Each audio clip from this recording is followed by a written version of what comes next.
कि to nation theory का concept किसने दिया था? भारत बंटता नहीं, भारत एक ही रहता, इनके पूर्वजों ने उसको बांटा। योगी सरकार ये सोच रही है कि अगर हम कुछ गलत करेंगे भी तो जज तो बिक ही जाएगा, खरीद लेंगे, क्या दिक्कत है? और पैसे की कमी तो भारतीय जनता पार्टी के पास है ही नहीं। अदा ऐसा तो नहीं है कि 2-4 साल के बाद में ये हिंदू राष्ट्र वालों को भी पागल बना दे, सबको पागल बना दे और गुजरातिस्तान नाम का राष्ट्र डिक्लेयर कर दे। तो देश के सम्मान को अगर कोई लात मार रहा है तो केवल भारतीय जनता पार्टी। जिस तरीके से जजों के घर में 15-15 करोड़ रुपए नगद मिल रहा है, तो देश की जनता कहीं ना कहीं इस बात को सोच रही है कि क्या पूरा का पूरा कानून सिस्टम बिक चुका है। हमारे देश में कुछ गुंडों को वो लाइसेंस दे चुकी हैं सरकारें कि आप कहीं भी जाइए, किसी के भी कपड़े उतरवाइए, कुछ भी करिए, आपको पूरा लाइसेंस है। तो सर, यादव कथावाचक विवाद और उसके बाद मुजफ्फरनगर ढाबा विवाद, कैसे देख रहे हैं दोनों विवाद, वो भी उत्तर प्रदेश से निकलकर सामने आए? देखिए 2027 आने वाला है, तो ये तो आपको पता ही होना चाहिए कि ये विवाद तो अभी 2 साल तक बढ़ने वाले हैं। इसमें कोई दो राय होनी भी नहीं चाहिए, क्योंकि जब भी चुनाव आता है, चुनाव का लाभ लेने के लिए हिंदू मुस्लिम करना बहुत ज़रूरी है भारत में, पाकिस्तान करना बहुत ज़रूरी है, चाइना करना बहुत ज़रूरी है, खालिस्तान करना बहुत ज़रूरी है। ये सारी ना कुछ मतलब कंटेंट है, जैसे कहते हैं ना सब्ज़ी में नमक ना डालो, मसाला ना डालो तो सब्ज़ी नहीं बनती। तो हमारे देश की राजनीति में अगर ये सब चीज़ें नहीं होंगी तो हमारे देश की राजनीति आगे बढ़ नहीं पाएगी। तो ये इन चीज़ों को पार पाकर जो सपना हमारे देश के क्रांतिकारियों का था, भगत सिंह का था, सुखदेव का था, राजगुरु का था, चंद्रशेखर आज़ाद का था, उनका जो ड्रीम था उसको पूरा करने, जो लोग पूरा करना चाहते हैं वो इन चीज़ों को पार पाकर ही पूरा कर पाएंगे। लेकिन इससे इन चीज़ों से पार पाना इतना आसान नहीं है, और इनके बिना हमारे देश में अभी आज की तारीख में अगर हम बात करें तो चुनाव लड़ पाना भी संभव नहीं है। लेकिन सर, अभी चुनाव 27 में दूर है, लेकिन उससे पहले यादव कथावाचक की पिटाई का मामला सामने आता है। आखिर क्या सिर्फ ब्राह्मण ही हैं जो कथावाचक बन सकते हैं या कथा पढ़ सकते हैं? देखिए ऐसा नहीं है। अगर आप ये बात कहते हैं कि केवल ब्राह्मण ही कथा करेंगे तो क्या ब्राह्मण जो राजनीति में, उनको राजनीति छोड़ देनी चाहिए? क्या जो ब्राह्मण व्यापार करते हैं उनको व्यापार करना छोड़ देना चाहिए? क्या जो ब्राह्मण खेती करते हैं, कारोबार करते हैं, उनको वो छोड़ देना चाहिए? ऐसा तो नहीं है। संविधान ने सबको बराबर अधिकार दिया है, सबको बराबर अधिकार दिया है कि आप कुछ भी काम अपनी मर्जी से चुन सकते हैं। आप पत्रकार हैं, मैं बहुत सारे ब्राह्मण पत्रकार हैं जिनको मैं इंटरव्यू देता हूँ, तो जब वो क्या उनको पत्रकारिता छोड़ देनी चाहिए? तो ये मुख्य सवाल है, और मुझे लगता है कि कहीं ना कहीं संविधान की रक्षा करने में देश की सरकार जो है कहीं ना कहीं कमज़ोर पड़ रही है। हो सकता है कि वो खुद कुचलने का काम भी कर रही हो, ये भी हो सकता है, लेकिन ये बहुत सारी चीज़ें हैं जो समय समय पर हमें समझनी पड़ेगी। लेकिन बीजेपी सर चुनावों के दौरान तो कहती है कि हिंदू एकजुट हो जाइए, बटेंगे तो कटेंगे, लेकिन अब ब्राह्मण और ये बनाम यादव जो देखने को मिल रहा है यूपी के अंदर, क्या ये बीजेपी की नाकामियाँ बता रहा है? देखिए मैं इसमें कहना चाहूँगा कि केवल बीजेपी के अलावा ना प्रशासन में बैठे हुए लोग, जो IAS ऑफिसर्स बैठे हुए हैं, जिनके ऊपर ये जिम्मेदारी है, पुलिस के डिपार्टमेंट के लोग हैं जिनकी ये जिम्मेदारी है, जिन्होंने संविधान की शपथ ली है। नेताओं का क्या है, 5 साल बाद चले जाएंगे, इनका कुछ नहीं जाने वाला। लेकिन असलियत में अगर देश आज गर्क में जा रहा है तो इक्वली जिम्मेदारी उन प्रशासन के अधिकारियों की भी है जो प्रशासन में बैठे हुए हैं। नेताओं की तो है, लेकिन नेताओं को तो केवल कुर्सी से मतलब है, कुर्सी आनी चाहिए। कोई भी पार्टी, उसको केवल कुर्सी से मतलब है। लेकिन उसके बाद जो ये कांवड़ यात्रा में नाम वाला फरमान योगी सरकार का, ऐसे कैसे देखते हैं? क्या नाम की पहचान होनी चाहिए? ये पवित्रता के लिए है या फिर और केवल हिडन एजेंडा है? देखिए नाम की पहचान से तो कोई फ़र्क नहीं पड़ता, नाम बता भी देंगे तो फ़र्क नहीं पड़ता, लेकिन उसके पीछे जो छुपा हुआ एजेंडा चल रहा है, जिसके बेस के ऊपर दंगा फैलाने की, साजिश करने की, हिंदू मुस्लिम करने की जो वो जो मंशा है, जो इंटेंशन है। जैसे संविधान के बारे में बाबा साहब ने बहुत अच्छा एक वक्तव्य दिया था, जो मैं अक्सर मीडिया में भी कहता हूँ, कि जब बाबा साहब से पूछा गया कि जो संविधान है क्या ये दुनिया का सबसे बेहतरीन संविधान है, तो बाबा साहब ने बहुत अच्छा जवाब दिया कि देश का किसी भी देश का संविधान खराब या अच्छा नहीं होता है। अगर किसी भी संविधान को लागू करने वाले लोग अच्छे होंगे, अगर संविधान अच्छे हाथों में होगा तो संविधान अच्छे तरीके से लागू किया जाएगा तो संविधान अच्छा कहलाएगा, और संविधान लागू करने के लिए अगर गलत हाथों में होगा तो संविधान खराब कहलाएगा।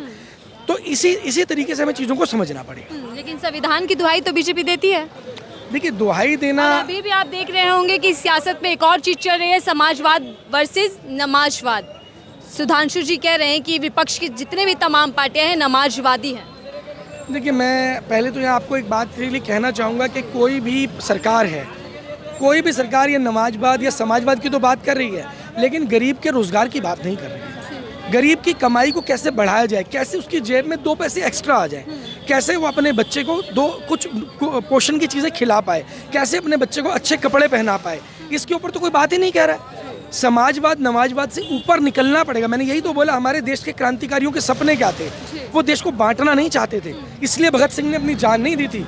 भगत सिंह ने फांसी का फंदा इसलिए चूमा था कि उसके अगर वो देश आज़ाद हो जाएगा तो देश को संभालने के लिए उनकी सोच जैसे युवा आगे आएंगे, भगत सिंह की सोच जैसे युवा आगे आएंगे और देश की तरक्की होगी। तो खुद राजनीति बदलने का दावा करती है कि पहले जंगल राज था, अब सबके साथ सबके विकास वाली नीति के साथ देश बढ़ रहा है। डबल इंजन मतलब विकास की गारंटी, तो यूपी से लेकर बिहार हो या फिर दिल्ली, तमाम जगह विकास की गारंटी मिल रही है। देखिए विकास हो तो रहा है। दिल्ली में 10,000 झुग्गियों को तोड़कर बच्चों को, जब 42 डिग्री 45 डिग्री का टेम्परेचर था, उस वक्त में बच्चों को रोड पर छोड़ दिया गया मरने के लिए, भूखे मरने के लिए।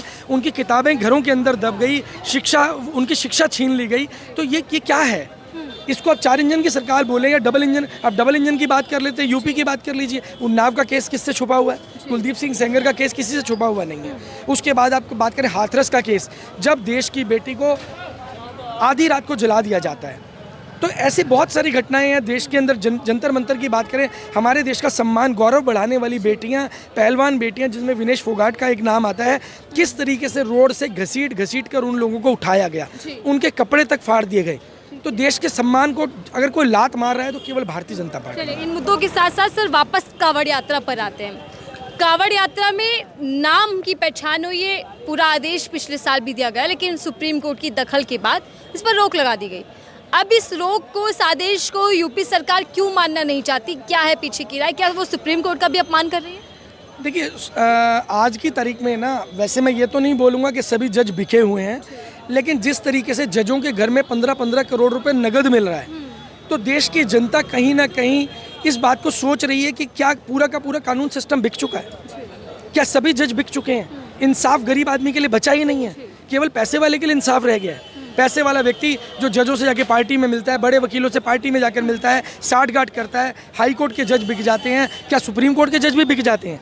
तो ये सारे जो सवाल है ना, ये बहुत इंपॉर्टेंट सवाल है जिनको हमें सोचना पड़ेगा। जी, ये एक अलग विषय है, लेकिन क्या योगी सरकार खुद को अदालत से ऊपर मानती है? मैं उसी पे आ रहा हूँ। अभी आपने माइक उधर उस तरफ घुमा दिया। योगी सरकार ये सोच रही है कि अगर हम कुछ गलत करेंगे भी तो जज तो बिक ही जाएगा, खरीद लेंगे, क्या दिक्कत है? और पैसे की कमी तो भारतीय जनता पार्टी के पास है ही नहीं। अदानी इस जेब में, अंबानी इस जेब में, पैसे से सत्ता और सत्ता से पैसा, यही तो खेल चल रहा है। लेकिन सर, कपड़े उतरवाकर पहचान करना, क्या इस पूरी घटना से कुछ और भी याद आ रहा है आपको? और इस घटना को लेकर क्या कहेंगे? उत्तर प्रदेश उत्तम प्रदेश का दावा किया जाता है, विकास के नंबर 1 उत्तर प्रदेश बन चुका है, ये भी दावा किया जाता है, और वहाँ से घटना आना यूपी का हाल कितना बयां कर रहा है?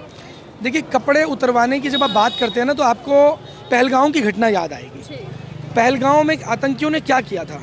पहलगांव में आतंकियों ने आम जनता के कपड़े उतरवाए थे, और आज कहीं ना कहीं हमारे देश में कुछ गुंडों को वो लाइसेंस दे चुकी हैं सरकारें कि आप कहीं भी जाइए, किसी के भी कपड़े उतरवाइए, कुछ भी करिए, आपको पूरा लाइसेंस है।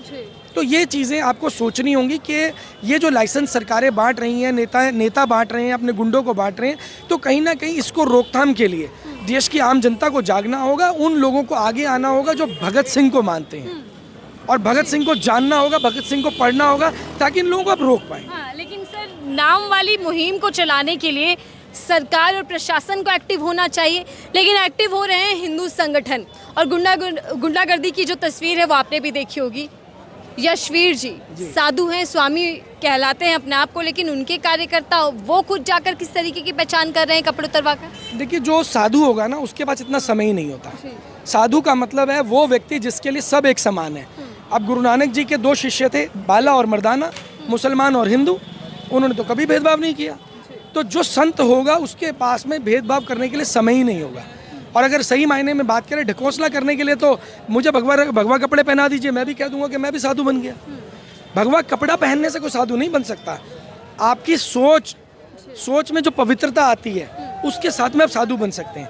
तो साधुओं के नाम पे जो लोग ढकोसला कर रहे हैं, साधुओं को बदनाम करने का काम कर रहे हैं, कहीं ना कहीं सरकार को सख्ती का रवैया अपनाना चाहिए, और प्रशासन को अपनी जिम्मेदारी निभाते हुए अगर कुछ जांच करनी भी है तो प्रशासन जांच करे ना, क्या समस्या है? पब्लिक मना थोड़ी करती है, जहाँ प्रशासन आता है हम पूरी मदद करते हैं, हर कोई कोऑपरेट करता है। लेकिन इस वीडियो को देखने के बाद क्या सर मन में ये भी सवाल उठने लगा है कि क्या योगी सरकार ने उत्तर प्रदेश की कानून व्यवस्था का ठेका साधु संतों को, हिंदू संगठनों को दे दिया है? वो तो मैंने आपको बताया ना, लाइसेंस बटा हुआ है, लाइसेंस बटा हुआ है। यूपी के अंदर आप किसी भी महिला को उठा करके बलात्कार कर सकते हैं, यूपी के अंदर आप किसी भी बेटी को उठाकर उसकी हत्या कर सकते हैं, यूपी के आप अंदर किसी का भी अपहरण कर सकते हैं, यूपी के अंदर आप किसी की भी हत्या कर सकते हैं, यूपी के अंदर आप किसी के ऊपर भी बाल काट करके उसे गंजा कर सकते हैं, उसके ऊपर मूत्र कर सकते हैं, यूपी के अंदर आप कुछ भी कर सकते हैं। सभी लाइसेंस यूपी में अवेलेबल है। और यूपी में क्यों, अब तो जहाँ जहाँ भाजपा की सरकार जा रही है वहाँ ये लाइसेंस उपलब्ध होते जा रहे हैं, देश की जनता ले सकती है। मैं छोटी सी राय इस पर भी चाहूँगी सर, संविधान का मुद्दा बार बार गरमाया लोकसभा चुनाव के बाद, और अब बीजेपी आरएसएस के नेताओं का बयान भी आया कि धर्मनिरपेक्ष और समाजवाद शब्द को हटा देना चाहिए। इसके पीछे क्या मंशा लग रही है? क्योंकि जगदीप धनखड़ जी तो उसको नासूर भी कह रहे हैं। देखिए ये वही लोग हैं जिनको जब देश दो टुकड़ों में बटा तब भी चैन नहीं आया। जब देश को दो टुकड़ों में बांटा गया, भारत बना और पाकिस्तान बना, और वो देश किसने बांटा? इनके पूर्वजों ने बांटा। टू नेशन थ्योरी, अगर आपके व्यूअर्स सुन रहे हैं तो उनको सर्च करना चाहिए कि टू नेशन थ्योरी का कॉन्सेप्ट किसने दिया था। भारत बंटता नहीं, भारत एक ही रहता, इनके पूर्वजों ने उसको बांटा। और आज की तारीख में ये हिंदू राष्ट्र अलग करना चाहते हैं, गोरखालैंड अलग करना चाहते हैं, खालिस्तान अलग करना चाहते हैं, ये तो पता नहीं हज़ारों टुकड़ों में देश को बांटना चाहते हैं। और तो और अभी गुजरातिस्तान मैंने सुना है, एक नया वर्ड है गुजरातिस्तान के, गुजरात में सारा पैसा इसलिए लेके जा रहे हैं कि गुजरातिस्तान नाम का एक देश अलग करने वाले हैं। लेकिन गुजरात मॉडल पर तो बीजेपी ने पूरे देश भर में कब्जा सत्ता हासिल की। देखिए ना पैसा कहाँ जा रहा है, सारा पैसा गुजरात में जा रहा है। तो ये अभी मतलब चीज़ ना, लोगों में जनता पूछ रही है कि सारा पैसा गुजरात में जा रहा है, कहीं ऐसा तो नहीं है कि 2-4 साल के बाद में ये हिंदू राष्ट्र वालों को भी पागल बना दे, सबको पागल बना दे और गुजरातिस्तान नाम का राष्ट्र डिक्लेयर कर दे?